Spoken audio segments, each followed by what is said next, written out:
I'm really excited for this week. And I feel like I say that every week. Yeah. But I'm really excited because when I bring in a guest that I know and trust and love, it's because I want to share their knowledge and share their passion with this community. So this week we're talking about something really important, ladies, and I know that you're going to sit just a little taller when I tell you that we're talking about aging and skincare. And with me today is just the most fabulous Kenna. She is my esthetician. She is so packed full of knowledge, and she's just going to share some really juicy stuff with us today. So welcome, Kenna, to the Badass Reset Club. Thank you so much. I'm so excited to be here. Hey, that's awesome. I'm really glad we're doing this. So let's dive in. Like, first and foremost, when I wanted to bring you in and to talk to you about stuff, it's because my community, it's women primarily who are 40 and up, not everybody, but most women. And we really are holding on right now to a lot of different information and what should we be doing and how should we be caring for our skin. So, like, what are the most common concerns that you see from your clients for those who are 40 and up, for the middle agers? Yeah, great question. So a lot of times what I see is people will come to me and be like, I woke up one day and I felt like I just looked old. I was noticing these lines and wrinkles and this texture and this dullness that I hadn't seen before. And you know, when we go through all those hormonal changes as we're going into perimenopause into menopause, there's so much of those hormonal imbalances that can happen, and that definitely reflects into the skin. So all of those things that people notice that I just said are so real. I wouldn't say the aging necessarily happens overnight, but it is cumulative, and a lot of times people kind of out of sight, out of mind. Women may have like really great skin most of their life and they don't really do much to take care of it. It's kind of simple. Maybe they just wear a moisturizer, which is fine, but all that will creep up to you eventually when you're not on a super diligent, specific regimen to your skin. So that's what I hear a lot. And then that's where I come in and I'm like, hey, we need to get you on a regimen and get you set up for success and help to combat these things that you are noticing. Yeah. So that's, and that is so true. Many of us do wake up and go, what the hell? Yeah. Wait, what the hell? Yeah. It can happen real quick. Yeah. On that same line, what is your take on more of like, what is it even called? Like skin minimalism? Um, so Yeah. women not wanting to do anything too aggressive, or like what's your take on more of a natural approach Okay. versus products that you use and recommend? Mhm. I definitely feel that we can achieve really wonderful results within the skin, especially for women going through menopause with a very minimalistic routine. It doesn't need to be anything crazy and intense. Ooh. It can be a three-step routine, it can be a four-step routine, and people will still see a change in their skin. I think really what it comes down to at the end of the day, no matter what you're doing, whether it's a minimal routine or a crazy 10-step routine, what it comes down to is how consistent do you want to be to it?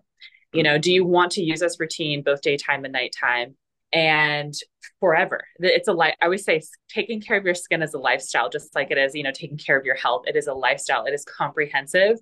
but yeah, I would say definitely at the end of the day, no matter which way one wants to go, whether it's simple or it's not simple or it's natural or it's whatever, just be consistent.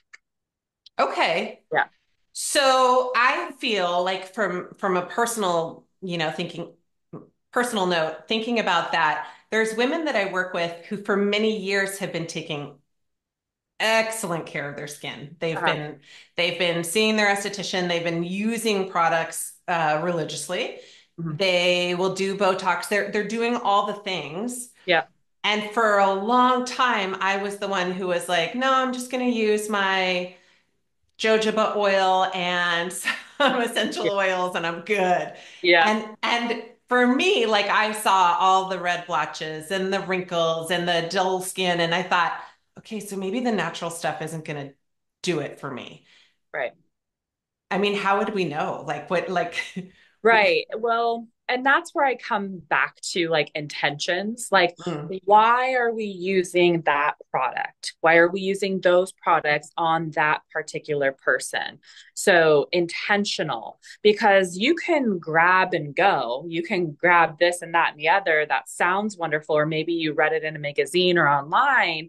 And maybe for that individual, there were some changes that happened, but at the end of the day, you are unique. You are your own person. You have your own, skin. Genetics play a role. Sun mm. exposure plays a role, aside from the hormonal changes that are taking place or have already started taking place. So I would say intentional, being intentional, and not just using something that somebody else is using or that sounds good, or even if you read about the benefits of that said product, Mhm. it still may not be the thing that you actually need. Yeah. So Well, that's like just like in my realm, with fitness and nutrition. What works for one person is not the right, blueprint for the next person. exactly. Yeah. Personalized. Okay. Personalized, yes. So you talked about a little bit about sun. You Yep. squeaked that in there. I know your take, but share with our listeners like what do you recommend for middle-aged women to be doing when they're in the sun? Yep. So, one thing about the sun, I just want to clarify, like, I'm not here to demonize it. And I think all estheticians and skincare professionals can agree, like, we're not anti-sun. But we do know that the sun is the strongest form of radiation that we are exposed to on a daily basis. So, knowing that, we know that, okay, having some exposure in moderation is fine. It's good for our health, it's good for our bones, it's good for a myriad of things. But too much exposure over time is going to compound. And that's where we're going to see that extrinsic aging taking place. So we're seeing those fine lines, we're seeing those wrinkles, we're seeing that hyperpigmentation, that redness. Everything is going to just become exacerbated over time.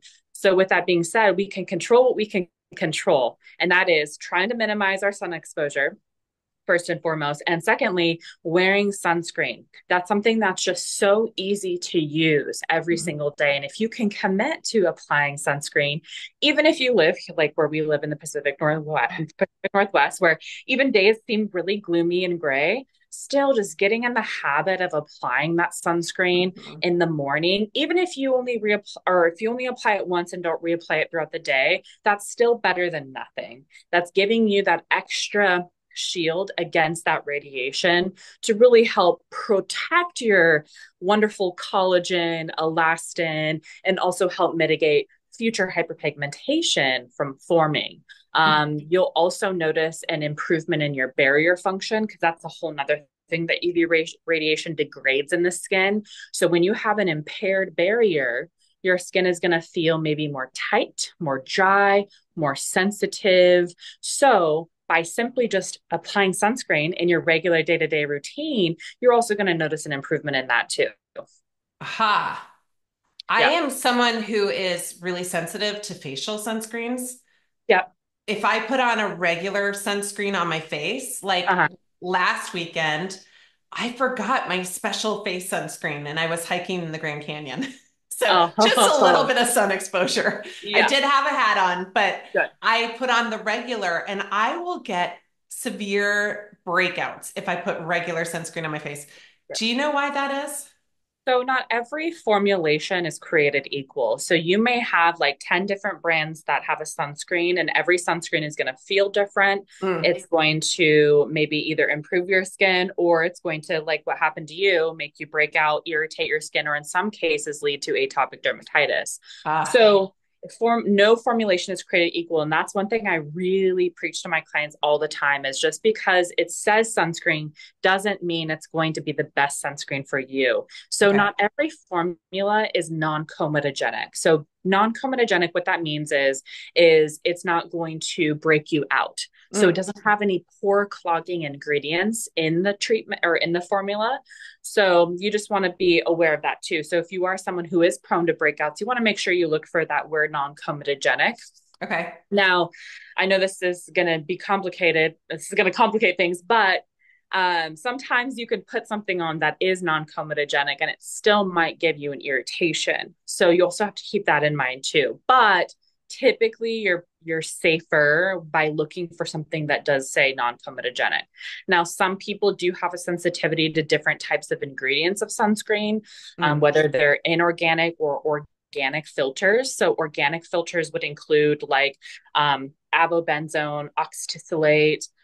Inorganic would be like zinc and titanium dioxide. So they're all technically, even though people separate them by saying zinc is mineral and then these are chemical, actually, they're technically all chemical. So a lot of people, I think, are under that impression because of the way things are marketed to them. But at the end of the day, what I always say is worry less about if it's inorganic or organic and be more mindful of what feels best to you and the sunscreen that you're going to want to put on because that's going to be the sunscreen that's going to be best for you. I love that answer. Thank you. And I learned some new words. Oh, Okay, so along that note, when we do have those red spots, those sunspots, the brown spots, are we screwed? no. So I always say, I love that question. So I always say it's never too early and it's never too late. Of course, later in life, things get a little bit harder to reverse Mhm. because you're reversing years and years of damage, but it is possible to achieve profound outcomes. It just that it goes back to what I was saying earlier. Like, if you want to be committed and you want to be consistent, you'd be surprised what you can achieve just by simple lifestyle changes and, of course, the topicals that we're talking about. So wearing the sunscreen daily, using the skincare that's appropriate for you. Okay. So yes. So in sun damage specifically, most of our sun damage actually happens between the time we're born until about 12 years old. But it doesn't start to show up until later in life. But on top of that, again, all that cumulative sun exposure. So the hyperpigmentation that you see isn't recent. It is old damage that is making its way to the surface. Okay. So a lot of times people will be like, oh, I just went to Mexico. I spent a week in the sun. Now I have all these sunspots. Mexico didn't do it to you. Those sunspots were a long time ago, but because you were in the sun, Uh-huh. maybe more than what you're normally used to, it'll bring all of that damage that was already under there up. So that's why, again, it's important to wear sunscreen diligently. A lot of people think too, like, well, if I wear sunscreen, I'm not going to get tan. Well, that's not true because there's no sunscreen that exists that is 100% protection. So Hmm. you can diligently reapply sunscreen every 2 hours and you would still get a tan. And you still might even see some hyperpigmentation surface Mhm. up, but it's going to be a lot less than if you were to not put the sunscreen on.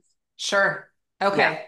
So what are some of the treatments that you do or that you recommend for someone who's now their previous life is catching up to them and they're Yeah. wearing it on their face?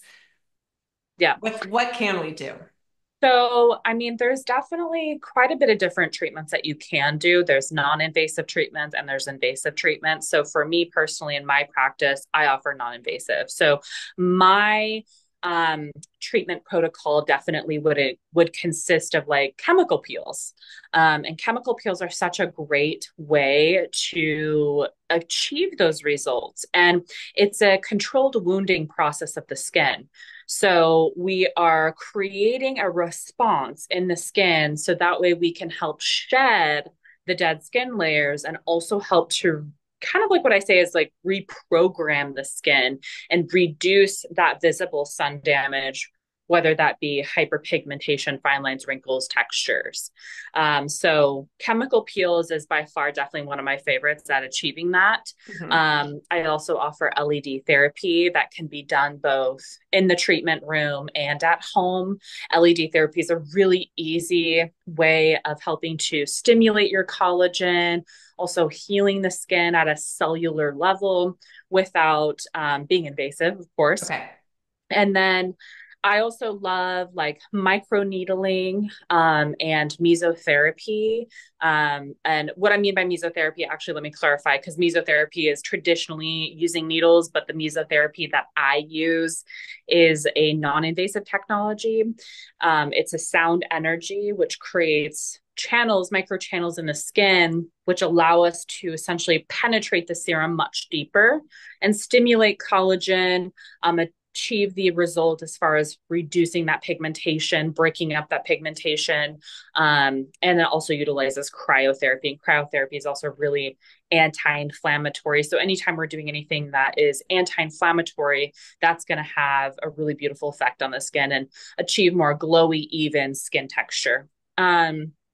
And microneedling, I mean, it's somewhat invasive, but it's still very, very gentle. The microneedling that I do is very gentle. There isn't really a whole lot of downtime. So maybe like 48 hours where you might be a little like pink or red, Mhm. maybe a little swollen, and then you flake a couple days, give or take. But other than that, very mild, but amazing results. Yeah, and so those are all non-invasive. Is there Yeah. anything that we can do to compound the effects of that from lifestyle, like from our nutrition? Can Oh, we totally. add collagen into our diet to help with that? Yeah, so the whole craze of like collagen supplements, Hmm. people like, oh, if you take this collagen supplement, it's going to help improve your skin. And I think people think, oh, collagen in this supplement's going to stimulate my collagen. I would say there's just not enough evidence right now to really prove that. And the studies that are available are paid for by the companies that actually retail the collagen. So I would say that's very biased. Mm-hmm. So it'd be nice to see some unbiased, peer reviewed, double blind studies on collagen supplements to see if they really do induce collagen. But however, we do know that collagen has a positive impact like on our gut microbiome. And Hmm. anything we do to really help improve and strengthen our microbiome is definitely going to reflect in our skin. Yep. So I'm not anti-collagen supplements. Sometimes I will even supplement collagen, but it's more for like the gut. And I know, again, anything I do for my gut's going to help strengthen my skin overall.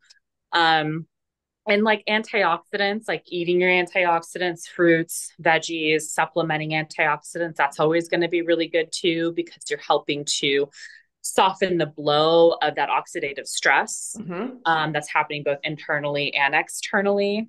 And then, yeah, like working out, that's a huge one because we know that working out, especially like building muscle, also stimulates your collagen. And so you can always look at somebody like people who work out versus people who don't. People who work out have a very smooth, like their skin tends to be very smooth and like even.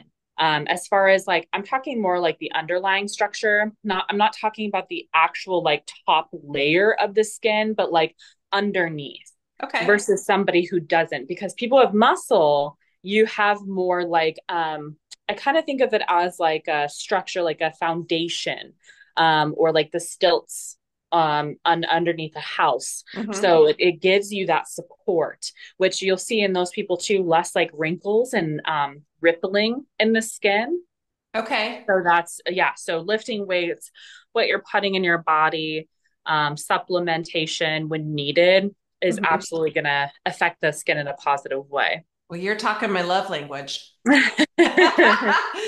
Um, So on those lines, like I look at collagen as a fantastic source for helping joint pain. Like yes. yes, it's great for our gut as we're aging and our joints just tend to hurt a little more. I think that's fabulous. If you read the label of collagen, most collagens, it will say like skin, hair, nails. Yeah. I think that you're totally spot on that women are like, "Oh, I'm going to take that and I'm going to be all right. Like Yeah. I'm going to look better." But there's a whole network of things happening that we have to do Totally. to Absolutely. to do this. Okay, so that is kind of a myth. Are there other myths that you can think about like with aging and skincare like what women commonly believe? Hmm. Gosh, there's so many. um, okay, this is the first thing that comes to my mind. Is a lot of people think that what we put on our skin is getting into our bloodstream. And that's actually not true. It's very hard to get anything that you've put on the skin in through those layers of the skin into your bloodstream, because our skin is designed to keep things out. It is our protective shell. Now, essential oil, for instance, essential oil is like a very, very small molecule, one of the smallest molecules when we're talking about topical ingredients or topical anything. Okay. So that's why if you take an essential oil and you apply it directly to your skin without any type of like carrier oil, Uh-huh. you could potentially get atopic dermatitis, an allergic reaction. And so what we want to be aware of is that even though something is natural, doesn't mean it's always going to be better for us, because we have to think about the risks that are involved. We have to think about the science behind things, the chemistry behind it. And that isn't to say I don't like essential oils, but that is something we need to be cognizant of. But yeah, so most of what we put on our body is not getting into our bloodstream. I would say, I always tell people you should be more concerned about what you're putting in your mouth than Uh, you are. I mean, obviously, you should care about what you're putting on your skin, but just rest assured that it is very, very hard for things to get through your skin. that's a good one to debunk. Yeah. Yeah. Thank you. Because I kind of have always thought that too. Yeah, yeah, yeah. And a lot of people think too that the skin is a detoxer, and our skin does not detox. So we do not, our detox pathway doesn't come from sweating things out. That's the primary function of like our liver. So that's another thing. People are like, oh, I'm sweating out all these toxins. It's like, it doesn't really necessarily work like that. And a lot of people also refer to the skin as a sponge. If we were a sponge, every time we'd get in a pool or a bathtub, there would be a lot less water in there and we would have absorbed it. Right. So our skin is actually not a sponge. It is like almost like it's like a brick wall. It's like a structure Okay. that is strong and resilient. So, That's super interesting. yeah. I am not one who uses that. We're going to sweat out the toxins. I teach hot yoga. I do Uh, not use that. I good. think it sounds super Good. goofy, uh, Amazing. but you will hear it quite a bit. Yeah. Yeah. And I think Yeah. it comes from, my thing is that maybe it comes from this idea that when you sweat, um, you kind of lose water weight. And I wonder if they're somehow like relating it to that, like, oh, I've lost something. So that must mean that it like excreted waste out of me. And it's like, no, that's just literally water. I mean, you need to rehydrate. It's a sign of rehydrate. You need to rehydrate, but Yeah, absolutely. I mean, total side note off of skincare, but if we just talked about detoxes, mm-hmm. that's what like people will do a detox and detoxes can be great in a way that you're just getting shit out of your body, right? Yeah, yeah, Like you're not putting stuff in for a right. short period of time. So maybe you're focusing on fruits and vegetables and more water. And at the end of a 5 day detox, you might be a lot lighter. Yeah, It is that is all water weight. yeah, I mean, yeah. yeah, It takes a long time for the body to do all its functions and clean itself out. So I think we should just remove that word from our vocabulary. yeah. I agree. I agree. I'm so tired of hearing detox. I I'm know. so tired. I know. Years ago, during COVID, I was offering like a 5 day reset to just get people to change their behaviors in and Right. around food. And it just kept getting shifted to detox. And then people would be like, when are you going to do that detox again? And I'd be like, oh, oh no, I gotta come up with a different program. Okay. Can we talk about the neck? Yeah. So mid-age women really get disturbed, freaked out. They take a Mhm. selfie by mistake. Their cameras turn around and then they're like, "What? When did I start looking like that? Yeah. What can we do?" And what is that fancy word for neck? Is it De- décollage? well, neck, and then this is your décolleté. Décolleté. Décollage Yeah. is like a crafting. Yeah. Décolleté is like the French I think décolleté and décolletage are used interchangeably, but I've always just referred to it as décolleté. Okay, But yeah, this area here, a lot of people, one, they just don't bring their products down. got They it. put it on their face, and then their neck and their décolleté are completely neglected.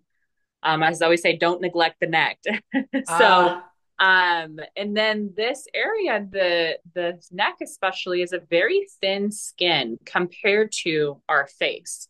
So, because it's thinner, it's going to take on a lot more of that destruction from UV radiation, um, and environmental pollution, all of that. So that's why it's so important that we really bring everything down this to the neck and to the chest. So I always say too, I bet there's probably a lot of something to be said about going on the phones now mm-hmm. and constantly looking down and exacerbating these muscles in the neck. And then when we, overuse muscles, we start to see those lines in the neck too. And I also think, side note, a lot of people have a tension back here, like Mm-hmm. down their neck, traps, shoulders, because they're kind of at their computer all day, kind of hunched. And I Sure. also think that ages people. So I think people also need to be aware of like relaxing and de-stressing these muscles and working these muscles to also help strengthen and support this area. Okay. But aside from that, definitely making sure you're bringing all your products down. I would say nipples up, bring it all the way down because this is your face. Your face isn't just here, it's here. So I don't think I've ever heard here. you say nipples up. Yeah. Nipples I up. I'm gonna have to bring my stuff down further because I stop like right at the bottom of my neck. I Yeah. don't Yeah. I don't do my fancy French. Yeah. Yeah, bring it down. And, Okay. and without going too much on a tangent on down another path, but that's why one thing I would really like to create, because I feel like people now are being a little bit better and aware of this area, but people are neglecting not just the neck and décolleté, but the rest of their body. And I'm seeing a lot of people come to me and be like, my hands look old, my Mm. arms look old. Like, what can I do? And that's something I'd like to create a body product that one could use all over, chest down, that would target those concerns. Uh-huh. And something that's easy to use too. I mean, there's nothing wrong with using body oil and body lotion. Keep doing that, but like a very specific treatment for that area of the body. Oh yeah. Can I get on that? I know. Can you Add have that that to in a the couple weeks? list. Yeah, right. I would fully support you. So you do have product line that you swear by and love Mhm. and offer as well. Yes. Yeah. Did you want to share anything about what you use, what you prefer? Yeah. Love to. So I use several different skincare lines. Mhm. I don't feel like there's one skincare line that has everything. So I've definitely curated a collection over time. And there are products that I love from certain lines, and then I will fill in the gaps with other skincare lines that I feel like do a better job of whatever it is that product is. So I carry skincare lines that are mostly like deemed as professional grade skincare lines. So whenever you hear the term professional skincare, you'll also hear the term medical grade skincare. So I prefer using the terminology professional grade over medical grade because whenever you say medical grade, it doesn't really mean anything because medical grade is there's nothing really it's not pharmaceutical. So why are we calling it medical? So I Interesting. prefer, as far as language goes and using the correct terminology, I prefer to use professional because that's just saying, as a professional, licensed professional, I have access to these skincare lines that the general public does not. But I'm bringing that access to the general public. Great. So, with that being said, these skincare lines are very they're designed to treat specific concerns. So I would say they're more advanced than what you would typically find over the counter. And with that being said, some of these skincare products that I carry can be quite strong. meaning they can be very concentrated and cause the skin to flake or become maybe red. Things might sting a little bit.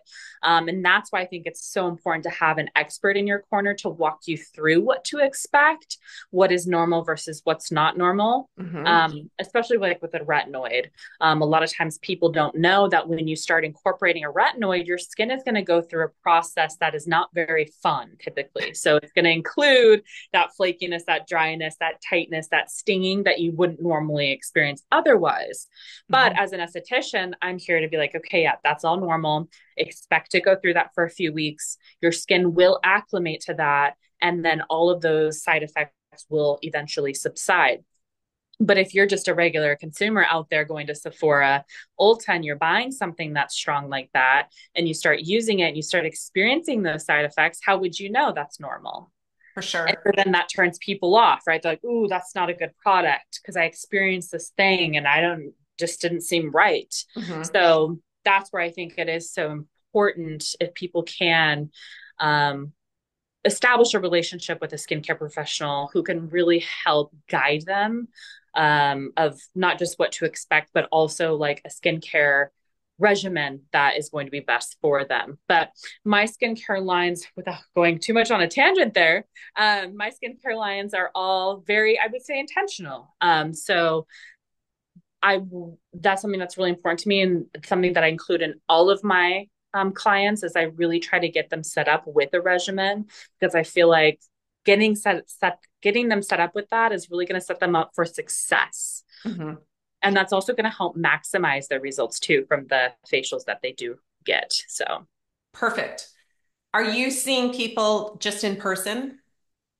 No, I see people also virtually. Okay. So I started offering virtual consultations when I opened up my business because we were also still kind of in the midst of the 2020 pandemic and things were Mm-hmm. still a little. But I love offering virtual consultations too. That way I can reach more people. I have people who live in all over in the US, and it's a great way to get them through that consultation, get them set up on a skincare routine, and then I ship it to them.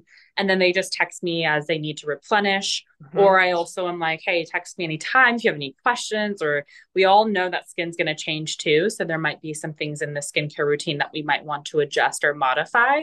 So yeah, Perfect. Okay. How are we finding you? You can find me on Instagram, Skin Therapy by Kenna Marie. And I also have a website, which is skintherapybyKennaMarie.com. And my website, you can read about me. You can see some of my services, the skincare that I retail. So yeah, that's that. Those two things are going to be the easiest way to get a hold of me and Perfect. see what I offer. I love it. And the virtual is that is such an important piece right now because we can't all get in-person appointments Right. and we might not be close to you. Yeah. Um, I have two questions left. Yeah. Is there anything that you wanted to share that I haven't asked you? Um, let's see. Well, I mean, if we wanted to get into a little bit more specific about the hormones that have the hormone imbalance that happens in menopause specifically and why and how that affects the skin. Yep. So estrogen is a hot word, right? And I think we're Hmm. seeing it more and more now, which I'm so glad we are. I'm so glad there's just so much more attention on women's hormones and what we can do to help our hormones. But estrogen plays a really crucial role in maintaining skin health. So when I was saying earlier, when women wake up and they're like, God, I feel like I aged 10 years overnight, it's probably the estrogen drop that's happening. And because of the estrogen drop, we have change in collagen. So there's the shrinkage of the collagen that takes place, a decrease in skin hydration. Hmm. That's a big one. I always tell people how important it is to hydrate their skin, not just internally, but externally. So by feeding that hydration on a daily basis, a lot of women will just that alone, they'll notice their skin will feel and appear a lot more bouncy. Hmm. The turnover also slows down when the estrogen drops. So when the cellular turnover slows down, that's when women are going to be like, ooh, my skin looks dull. My texture is kind of, it's like I feel it. It feels kind of grainy sometimes. And also you might notice your skin takes longer to heal. Um, so that's the thing. Yep. And so we want to make sure that we're doing things to really help strengthen that skin, maintain that skin barrier health. It also can increase the androgen activity because of the drop in estrogen. And so when that happens, some women will experience an increase in oil production and acne. So a lot of women will come to me in their 50s and be like, why am I having acne? I've never had acne in my entire life. I never had it in my teenage years. And I don't know where this idea comes from, where people, it's like people think they're exempt from acne if they never got it in their teenage years. It's like you can get acne at any point in your life. Uh-huh. So just because you got through your teenage years without acne, lucky you, but doesn't exempt you.